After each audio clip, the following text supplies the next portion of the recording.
운전할 때 그 좋은 차들은 그런 기능이 있어요. 자동 정속 주행 모드라는 그 기능이 있습니다.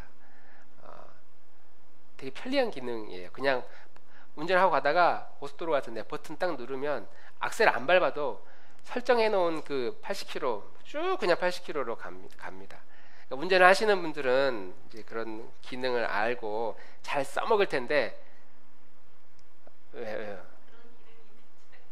그런 기능이 있는 차를 가지고 계시는군요. 그러니까 이거를 또 잘 쓰는 사람은 잘 쓰는데 이게 또 불안해가지고 안 쓰시는 분들은 또 잘 안 쓰는 분들도 있어요. 어쨌든 좋은 기능입니다. 그리고 앞으로는 이제 자동 주행 모드라고 해가지고 지금도 뭐 약간 있긴 있지만 그냥 버튼을 눌러놓으면 알아서 차선 변경까지 해가지고 앞차와 거리도 알아서 조절하는 차들이 이제 점점 발전해서 나온다고 그렇게 이야기를 합니다. 프랑스의 보네퐁이라는 어떤 교수님이 신문에 기고를 하면서 무인차에 대한 윤리적 딜레마라는 글을 썼어요. 제가 이렇게 보니까 되게 이런 고민들을 할 수 있겠구나 생각을 했습니다. 이게 뭐냐면 이제 자동차도 내가 시속 몇십 킬로로 가겠다 세팅을 해야 가잖아요. 근데 이 자동 주행 모드로 하면 이제 운전자에 맞게 미리 세팅을 해야 돼요. 내가 어떻게 갈 거냐. 아직 아닌데 사진을 띄워놨네요. 네. 내가 시속 몇 킬로로 갈 거냐, 앞차와의 거리는 최소 얼마 정도 할 거냐, 일반 모드로 할 거냐, 아니면 여유 있게 할 거냐, 이제 이런 세팅을 처음에 해야 되는 거예요. 그런데 이제 그 세팅 중에 만약에 사고가 났을 때 어떻게 할 거냐에 대한 설정도 이제 해야 된다고 합니다. 만약에 무인차가 가고 있는데 앞에 사람이 10명이 생겼다고, 10명이 갑자기 나타났다고 할 때 이 차를 가지고 그냥 직진해서 사람을 치게 할 거냐, 아니면 다른 길로 빠져서 다른 길로 빠질 거냐 라고 이제 하는데, 이제 이분이 하는 그 딜레마가 뭐냐면, 만약에 직진하면 10명이 죽고 우회전을 하면 한 사람이 죽게 되는 상황이라면 어떻게 설정할 거냐, 그걸 운전자가 설정을 해야 된다는 거예요. 예를 들면 그냥 가면 10명, 꺾어지면 1명. 그러면 어느 쪽으로 하겠습니까? 1번 하시겠습니까? 10명으로 가겠습니까? 1명으로 가겠습니까? 박사님 집사님 몇 명으로 설정하시겠어요? 에? 그러니까 이게 무단횡단 이렇게 하면 안 되잖아요. 무단횡단 해가지고 항상 변수가 있으니까 상황 보지 말고, 이런 무단횡단을 하는 갑자기 한 5, 3명, 6명이 갑자기 뛰어와서 그대로 가면은 10명이 치이는데, 이때 틀어야 되는데 카메라가 보고 있으니까 이쪽으로 틀면 한 사람이 있고 직진하면 5명 있어. 그러면 그때 어떤 식으로 이 자동차가 움직이도록 세팅을 할 거냐, 이렇게 라는 질문을 400명에게 물어봤답니다. 그래서 대부분 사람들이 당연히 당연히 10명을 보호해야 되고 한 사람이라도 살려야 되니까, 한 명도 소중하지만 그래도 10명보다는 한 명이 희생당하는 게 나으니까 한 명 쪽으로 차가 움직이도록 그렇게 세팅을 이제 했다고 합니다. 최소한의 희생이 발생하도록만 그렇게 한다고 합니다. 또 다른 조건이 있어요. 만약에 방향을 바꾸지 않고 직진하면 앞에 사람이 10명이 죽는데, 꺾어지면 운전자가 죽게 되는, 뭐 큰 벽이 있거나 전봇대가 있어가지고 부딪혀서 운전자가 죽게 되는 상황이라면 어떻게 세팅할 거냐. 그럼 직진. 포행자를 보호할 거냐, 운전자를 보호할 거냐. 우리가 운전하는, 우리가 보호받기 위해서 좋은 차를 타는데 10명은 살리겠다고 운전자가 희생하는 쪽으로 가야 되는 것도 좀 애매하고, 그냥 그렇다고 가자니 좀 어렵답니다.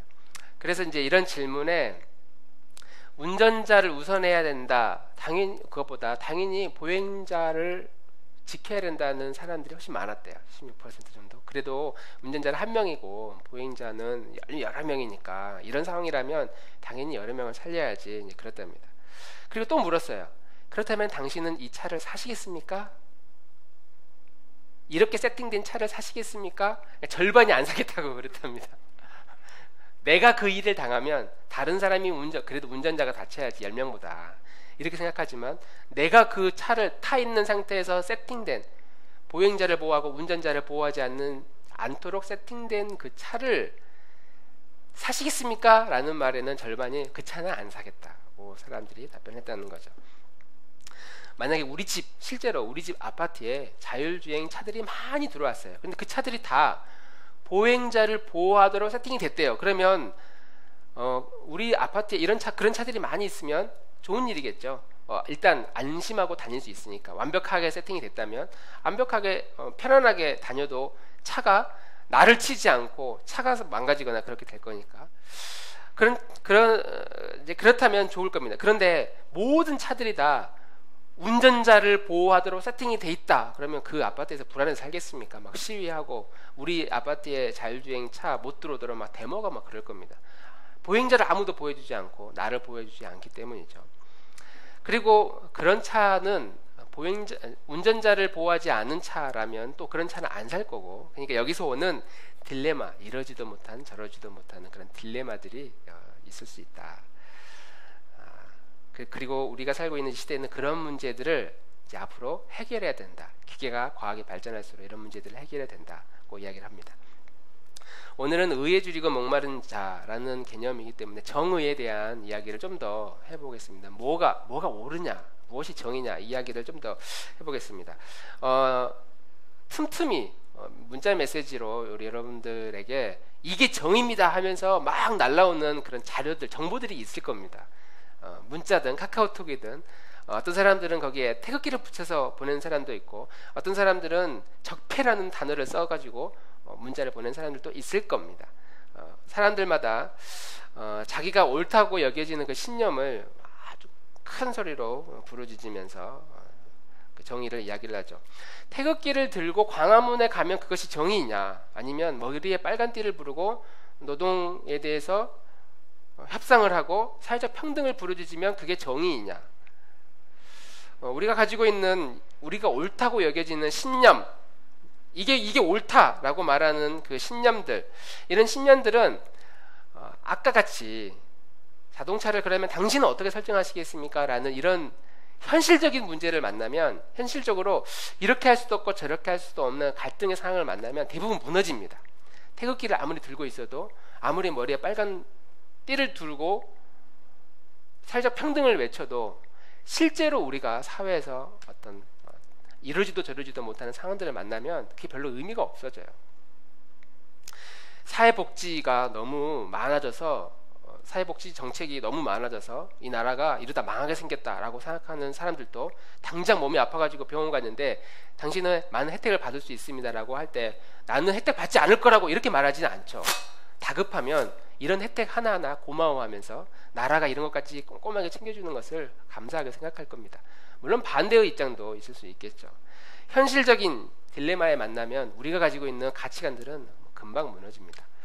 부부간에 서로 싸우거나 갈등을 하다가도 이게 언제 끝나냐, 아이가 옆에서 심각한 병에 걸려서 쓰러져 버리면, 누우면 언제 우리가 둘 다 공공의 목표가 바뀌어 버리는 거죠.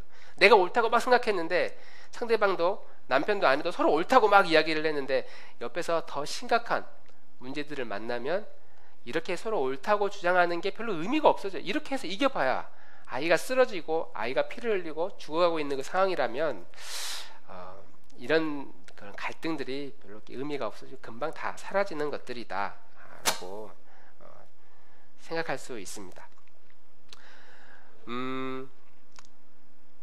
대기업을 욕하는 사람들도 뭐 마찬가지겠죠. 우리가 그렇게 대기업을 욕하는 사람들이 우리 주변에 참 많이 있었지만, 일본이 우리나라를 경제적으로 어렵다고 하니까 완전한 우리나라 기업들을 막 찬양하고 힘내라고 막 격려하는 그런 모습들이 우리나라의 모습이지 않습니까? 그러니까 사회적으로 딜레마적인 환경을 만나면 우리가 가지고 있는 신념들은 쉽게 바뀐다라고 하는 겁니다. 그러니까 그런 점에서 보면 내가 옳다고 주장하는 어떤 정의나 공평에 대한 그런 이야기들은 굉장히 무기력하고 쉽게 바뀔 수 있는 것들이다. 이게 옳다고 생각했지만 그러나 이게 꼭 옳은 것은 아니다라는 것을 보여주고 있습니다. 이 사회에서 말하는 정의는 이제 그런 식으로 이해할 수 있는데, 오늘 본문에서 말하고 있는 의에 줄이고 목마른 자, 여기서 말하는 그 의가 들어가는 단어, 정의, 공의, 의인, 무엇인가 진실과 올바른 것을 이야기하고 있는 그 이야기, 그게 뭐길래, 그 의가 도대체 무엇이길래 그것을 배고픈 사람에게 밥을 주었을 때 밥을 먹고 막 만족해하고, 목이 마른 사람에게 시원한 냉수를 주었을 때 그 냉수를 마시면서 아주 흡족해하는 것과 같이, 이 의가 무엇이길래 이 의를 줄이고 목마른 그런 사람들이야말로 행복해질 수 있다. 왜 이게 의가 뭐길래 행복해질 수 있는가라는 질문을 오늘 예수님이 산 위에서 백성들에게 하고 있는 겁니다.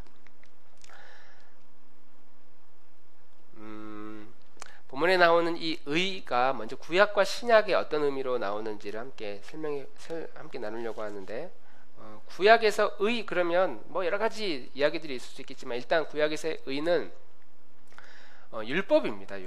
율법이 의였어요. 율법을 잘 지키면 의인이었고, 율법을 못 지키면 이 사람은 죄인이었어요. 예수님이 모세가 산 위에서 받아온 그 돌판 위에 새겨진 그 율법과 그 율법을 가지고 모세가 해석해서 설명해 놓은 신명기에 나와 있는 신신당부해 놓은, 그래서 설명한 그런 가르침들을 잘 지키면 그것은 의로운 의인이고, 지키지 못하면 죄인인 불의였던 것이 구약에서 말하는 의의 개념이었습니다.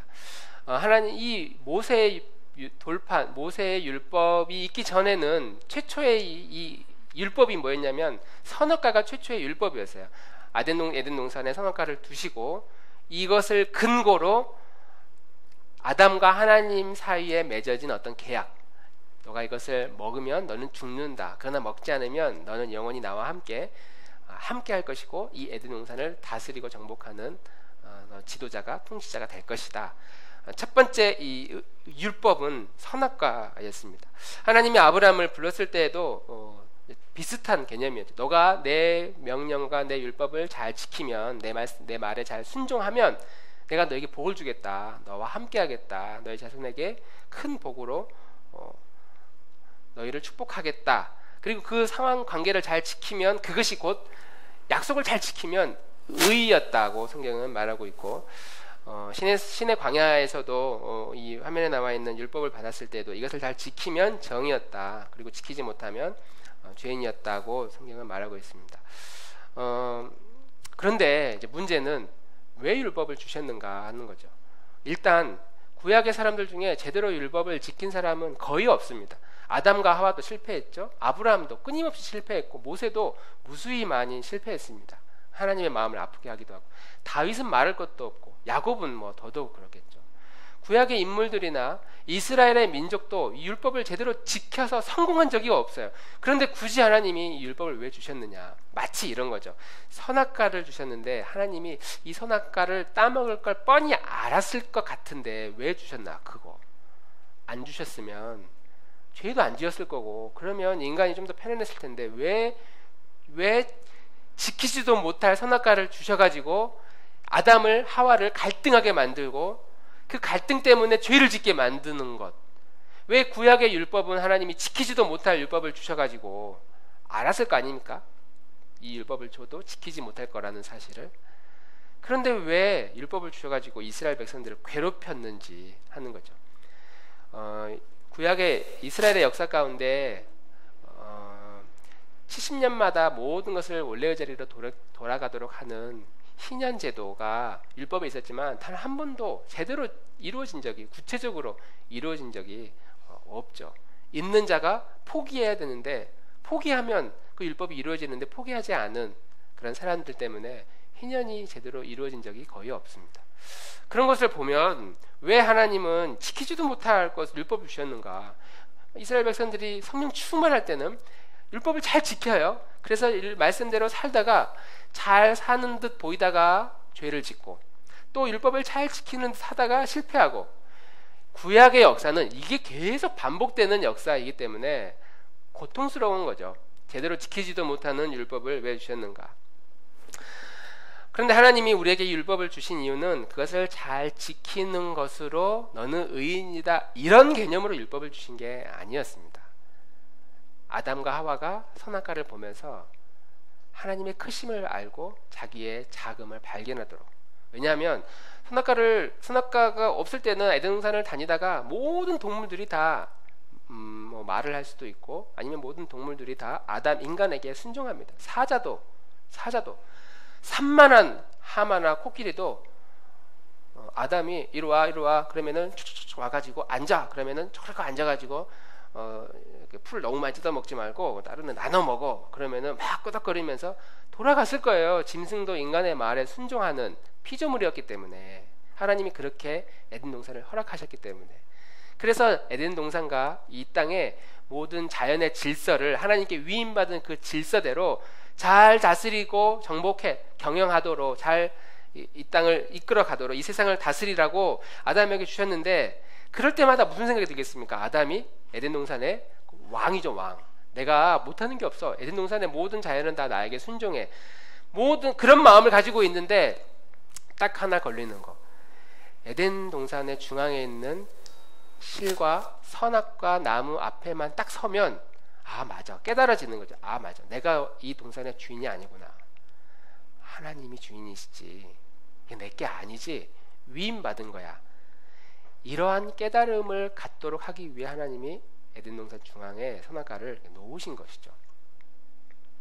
그것을 지키느냐 안 지키느냐 그거는 둘째 문제고, 그 선악과를 통해서 하나님이 어떤 분이신지에 대한, 그리고 너와 나 사이에 어떤 계약이 있는지를 보여주기 위해서 선악과를 세우신 것입니다.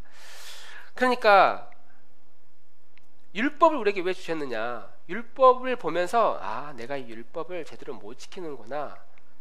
왜냐하면 인간은 부패한 죄인이기 때문에 지킬 수 없어요.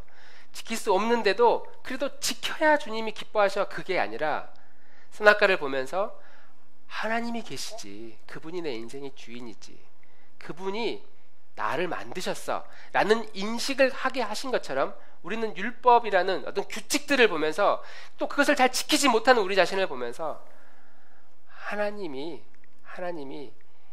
내 인생의 주인이시지, 맞아, 나는 내 힘으로 이 율법을 지킬 수 없어, 나는 무기력한 죄인이야, 인간은 부패했어, 내가 아무리 착하게 살아도 나 자신은 부패한 본능을 가지고 있기 때문에, 내가 하나님이 나에게 주신 이 모든 율법 가르침들, 서로 사랑하라, 서로 섬겨라, 봉사해라, 내가 이거 아무리 하려고 해도 하나님 저는 할 수 없어요. 하나님이 내 인생의 주인이시니 주님 나를 붙잡아 주십시오. 우리는 율법을 보면서 아 내가 죄인이라는 사실을 깨달아 갑니다. 성경의 여러 가지 가르침들, 규칙들을 보면서 아무리 내가 완벽하게 그것을 지키려고 해도 인간은 그것을 지킬 수 있는 존재가 아닌 것이죠.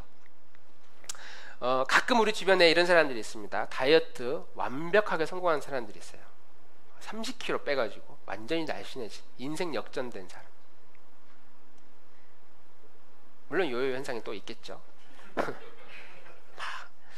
대학 입시에 완벽하게 성공한 사람이 우리 주변에 있을 수 있어요. 자기관리, 시간관리 철저하게 해서 초등학교 때부터 꼼꼼하게 공부해서 서울대 법대를 들어가는 사람들이 우리 주변에 있긴 있습니다. 어떤 사람 사업 투자했는데 완벽하게 대박쳐서 성공한 사람들이 우리 주변에 있습니다. 내가 이번 올해는 금연해야 되겠다, 금주해야 되겠다, 내가 다짐해서 실제로 우리 주변에 성공한 사람들이 있습니다. 아주 소수. 우리는 뭐 어떻게 생각하냐면 그 소수의 사람들이 그것을 행하는 것을 보고 나도 할 수 있겠다, 나도 올해는 꼭 금연 금주해야지, 나도 올해는 사업 이거 해가지고 어떻게든 성공해야지, 내가 이번 입시에 꼭 성공해야지, 왜? 저 사람도 했으니까, 누군가도 성공했으니까.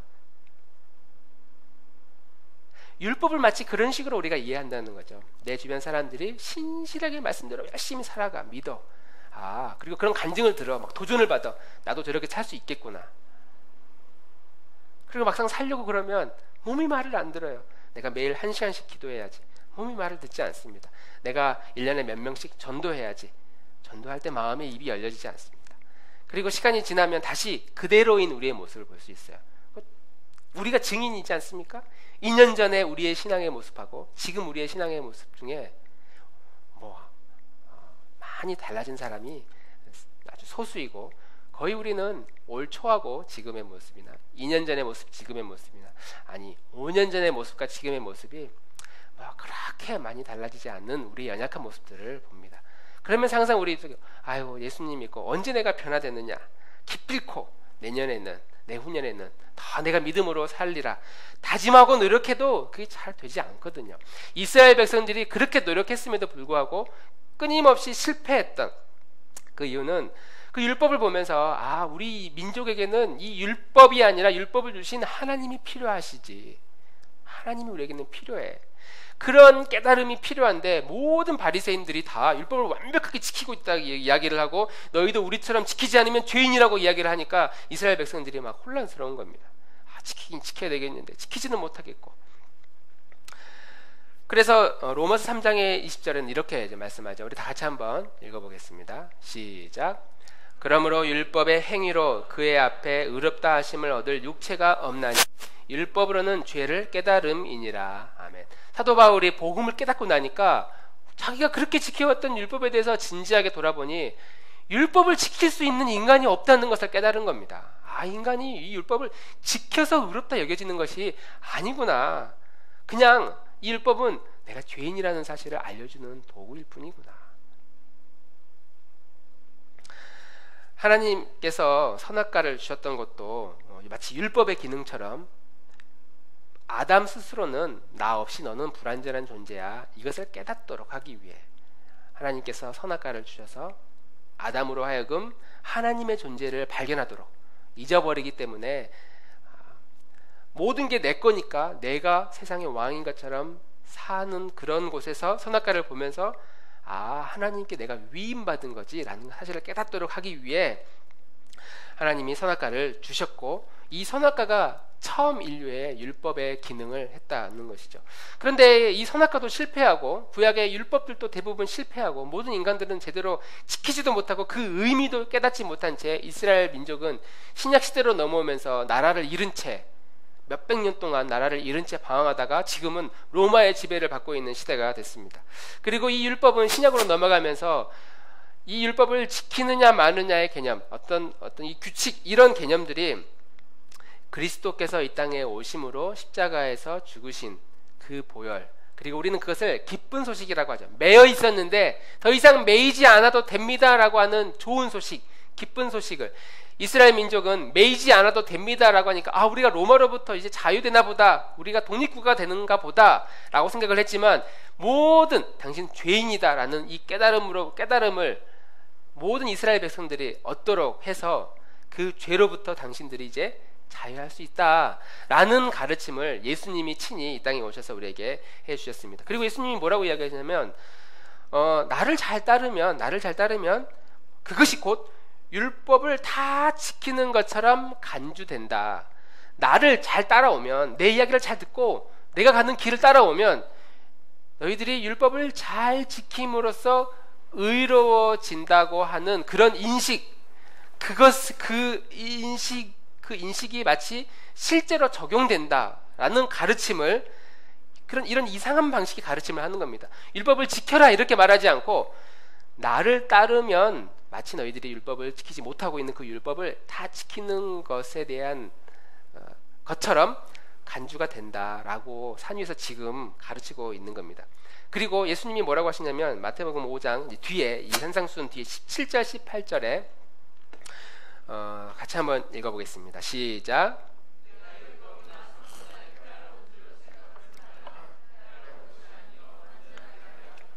진실로 너희에게 이르노니 천지가 없어지기 전에는 율법의 1.1획도 결코 없어지지 아니하고 다 이루리라.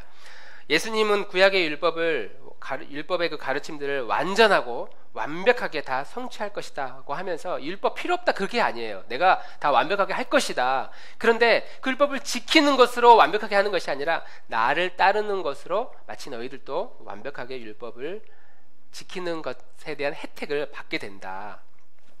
그러면서 나는 율법을 없애려고 하지 않는다. 모든 율법을 완벽하게 지킬 것이다 하면서 나를 부인하고 나의 십자가를 지고, 자기 십자가를 지고 나를 따르라라고 말씀을 하고 있는 거죠. 주님을 따르면 내가 막 열심히 뭔가를 해서 율법을 지켜야 되라고 생각했던 이 이스라엘 백성들이 지금 주님을 저분을 따르기만 하면 이거 하지 않아도 너는 의인이다 라고 하는 하나님의 그 의를 얻을 수 있다라고 하는 것이죠. 아마 산상수훈을 들었던 백성들은 지금 이게 무슨 말인지 이해 못했을 겁니다. 그리고 먼 훗날 예수님께서 십자가에서 죽으시고 부활하셔서 승천하시고 성령님께서 오셔서 모든 제자들과 예수님의 가르침을 들었던 사람들의 마음을 열어서, 눈을 열어서 성령께서 오셔서 깨닫게 하시니까 예수님을 따르기만 하면 곧 내가 모든 율법을 지키는 것 같은 혜택을 보게 된다는, 그게 무슨 의미인지를 그 순간에 아마 이해했을 거라고 우리는 생각할 수 있습니다. 그래서 제자들이 예수님이 완벽하게 모든 율법의 요구들을, 율법을 완벽하게 다 지켰고, 우리는 지킬 수 없지만 그분이 다 지켰고, 모든 율법을 다 지키신 그분을 따라가는 것으로 그 혜택, 그 효과를 우리가 누리게 된다라고 하는 것이죠. 그래서 우리가 방향을 바꾸라는 거예요. 율법을 향해 가지 말고 나의 안에 있는 내 마음의 양심, 어떤 질서, 규칙, 아니면 성경에서 우리에게 요구하는, 구약에서 말하는 모든 율법적 요구들, 우리 마음에 있는, 우리 마음에 무엇인가를 해야 된다라고 하는 의무감, 이 모든 것을 향해 나아가는 것이 아니라 주님을 향해 나아가라는 거죠. 예수님이 나를 위해 무슨 일을 하셨는지를 끊임없이 묵상할 때, 그리고 그것을 끊임없이 붙들 때, 예수님이 나를 위해 행하신 희생과 그 복음과 그 보혈의 의미가 무엇인지를 계속 마음속에 새기고 묵상하고 그것을 붙들고 나아갈 때 너 의인이다라고 말씀해 주신다는 거죠. 거꾸로 이야기하냐면 우리가 주님을 쫓지 않는 모든 것은 마귀의 공격의 대상이 된다. 끊임없이 마귀는 우리의 마음을 송사하고 넌 죄인이야 라고 우리를 공격하게 된다라고 하는 것이죠. 로마서 3장 26절에서 28절에 또 이렇게 말하고 있습니다. 하나님께서 오래 참으시다가 지금 이때에 자기의 의로우심을 나타내신 것은 하나님은 의로우신 분이시라는 것과 예수를 믿는 사람은 누구나 의롭다고 하신다는 것을 보여주시라는 것입니다. 우리가 예수님을 믿으면 그 믿는 것으로, 그전에는 율법을 지켜야 의인이 됐는데 믿는 것으로 너 이제 의인이야 라고 바꿔주신다라는 것이죠. 27절 함께 8절, 7절 8절 함께 읽겠습니다. 시작. 그렇다면 사람이 자랑할 것이 어디에 있습니까? 전혀 없습니다. 무슨 법으로 의롭게 됩니까? 행위의 법으로 됩니까? 아닙니다. 믿음의 법으로 됩니다. 사람이 율법의 행위와는 상관없이 믿음으로 의롭다고 인정을 받는다고 우리는 생각합니다. 율법의 행위와 상관없이 오직 믿음으로만 너 이제 의로운 사람이야 라고 우리가 여김을 받는다라고 하는 것이죠. 이것이 신약성경에 예수님이 말하는 산 위에서 가르쳐 주셨던 의에 줄이고 목마른 자는 복이 있다라고 하는 예수님의 가르침인 것이죠. 십자가 위에서 예수님이 우리를 위해 희생하시면서 그 의를 하나님께서 친히, 의인이신 하나님께서 자신의 공로인 그 의를 그냥 나눠주는 거예요. 사람들에게. 산 위에 앉아있는 모든 사람들에게 이게 내 의야, 나를 따르면 그 어떤 노력과 상관없이 하나님께 인정받는 의인이 돼, 괜찮아 하면서 예수님이 공짜로 이 의를 막 나눠주고 있어요. 이 공짜를 받으라는 겁니다. 믿기만 하면, 그것을 받기만 하면, 받아들이기만 하면 의인이 된다라고 하는 것이죠. 믿고 있는 우리 입장에서는 너무 당연한 이야기겠지만 전혀 믿지 않고 막 율법을 지키려고 했던, 무거운 짐을 짊어지고 가고 있는 사람들에게 그 짐 내려놔도 돼, 내가 주는 거 받으면 그 짐을 짊어가고 있는 것과 같은 똑같은 효과를 가질 수 있어, 이걸 받으면 돼 라는 예수님의 가르침을 오늘 이스라엘 백성들은 설명을 듣고 있다라고 하는 것이죠. 이 설교를 듣고 있는 백성들은 사회적으로 하층민이고 종교적으로는 불결한 사람들이에요. 율법을 지키지 못하고 있는 사람들이고, 그래서 끊임없이 죄책감으로 사로잡혀 있던 사람들입니다. 그런 사람들에게 예수님이 예수님의 의를 사람들에게 공짜로 막 나눠주고 있는 현장인 것이죠. 그리고 앞으로 이루어질 이 복음에 대한 의, 예수님께서 지금 아직 보혈에 대한 피는, 십자가는 지지 않으셨기 때문에 앞으로 미래에 예수님께서 행하실 그 십자가의 그 복음을, 의미를 깨닫는 순간 그 의가 우리에게 적용이 되어서, 모든 사람들에게 적용이 되어서 모든 사람들이 바로 행복한 삶을 살 수 있을 것이다 복이 있나니 행복이 그들에게 있을 것이다 라고 우리에게 말씀하고 있다는 것이죠. 이런 식의 가르침들은 성경에 굉장히 많이 나와 있습니다. 하박국 2장 4절, 하박국 2장 4절에 보면 보라 그의 마음은 교만하며 그 속에서 정직하지 못하나 의인은 그의 믿음으로 말미암아 살리라. 믿음으로 내가 의인이 되는구나 라는 것이죠. 복음에는 하나님의 의가 나타나서 믿음으로 믿음에 이르게 하나니 기록된 바 오직 의인은 믿음으로 말미암아 살리라 함과 같으니라. 이걸 믿음으로, 예수 그리스도를 믿음으로 내가 의인이 되는구나. 그러므로 사람이 의롭다 하심을 얻는 것은 율법의 행위에 있지 않고 믿음으로 되는 줄을 우리가 인정하노라. 갈라디아서 2장 16절 사람이 다 함께 읽어보겠습니다. 시작. 사람이 의롭게 되는 것은 율법의 행위로 말미암음이 아니요 우리도 그리스도 예수를 믿나니 이는 우리가 율법의 행위로서가 아니고 그리스도를 믿음으로써 의롭다 함을 얻으려 함이라. 율법의 행위로서는 의롭다 함을 얻을 육체가 없느니라. 아멘. 우리가 살고 있는 이 시대는 되게 불공평한 사회입니다. 그래서 사람들마다 각자 가지고 있는 신념이 있어서 이렇게 해야 사이가 공평해지고, 이렇게 해야 당신과 나 사이에 공평해지고, 이렇게 해야 너와 나 사이에, 너와 우리 사이에 균형을 이룰 수 있다라고 사람들은 생각합니다. 그리고 그것을 하기 위해 사람들은 싸우고 폭력을 쓰기도 하고 토론을 하기도 하고 한 사람이 일방적으로 당하기도 하고, 그래서 늘 당했던 사람들은 목말라 있어요. 이 균형을 좀 누가 잡아줬으면 하는, 왜 나는 건강이 이렇게 어렵나, 왜 나는 경제적으로 어렵나, 왜 나는 마음의 상태가 왜 이렇게 불안전하나, 왜 나는 내 가정의 환경이 이런 집안에서 나는 살고 있나.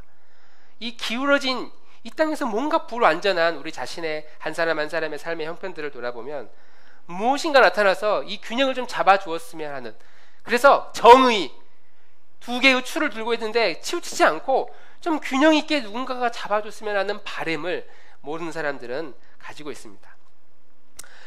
그래서 사람들마다 그 균형을 잡기 위해서 노력해요. 어떤 사람들은 남들이 가지고 있지 않은 물질, 돈을 많이 가지게 되면 이 균형을 잡게 될 것이다.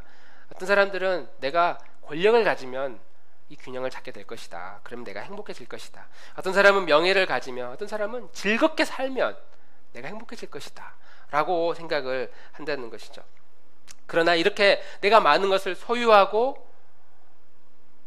사람들로부터 인정을 받고 힘을 갖게 되고 권력을 갖고 매일매일 너무너무 행복하고 즐겁게 살아간다고 하더라도 서두에 말씀드렸던 실제적인 윤리적인 문제에 딱 부딪히면 다 무너져버린, 돈도 필요 없고 건강도 필요 없고 내가 가지고 있는 지식도 다 필요 없는 그런 상태가 되어버린다는 것이죠.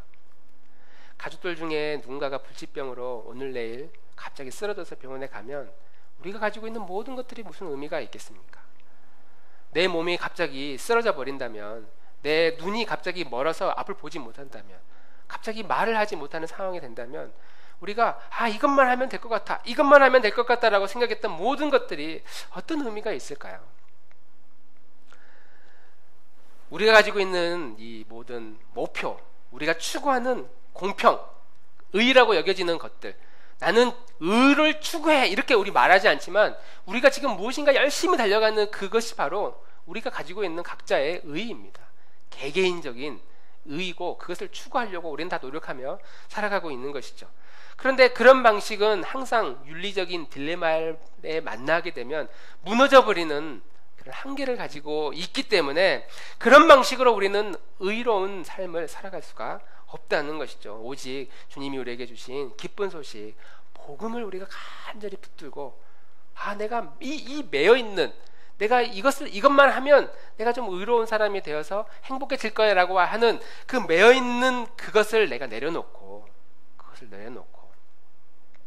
주님이 내 곁에 있는 것으로 우리가 기뻐하고 감사하고, 주님이 가셨던 그 발자취, 잘 못하지만 희생하셨던 그 발자취를 따라 조금 희생하고, 늘 손해보셨던 발자취를 따라 나도 손해보고, 늘 사랑을 해주셨던 그 발자취를 따라 우리도 사랑하고, 친구를 위해 자기 목숨을 던졌던 것처럼 우리도 목숨처럼 소중히 여기는 것들을 누군가를 위해서 나누어주고, 그렇게 함으로써 예수님의 마음을 배워나가는 것이죠.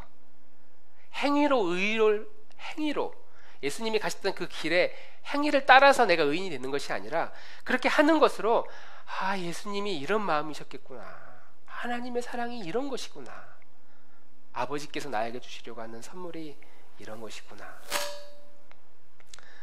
우리는 그러한 기쁜 소식으로만 우리의 영혼이 배부를 수 있다고 성경은 말할 수 있습니다.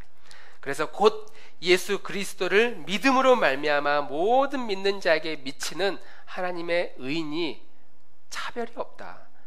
내가 예수님을 믿는다는 것은 단순히 믿고 나서 무엇인가 혜택을 보거나 무엇인가 마지막 날에 심판으로부터 피할 수 있거나 천국에 가게 되는 그런 식의 복음이 아니라 이 땅에서 내가 추구하는, 의라고 표현하지 않지만 추구하는 모든 나를 행복하게 만들어준 그 짐으로부터 내려놓고 그리스도가 내 인생에 참으로 나의 영혼을 행복하게 해주는 존재임을 우리가 신뢰할 때 그런 성도가 바로 행복한 사람이다, 복된 사람이다, 복이 있다라고 오늘 성경은 말씀하고 있습니다.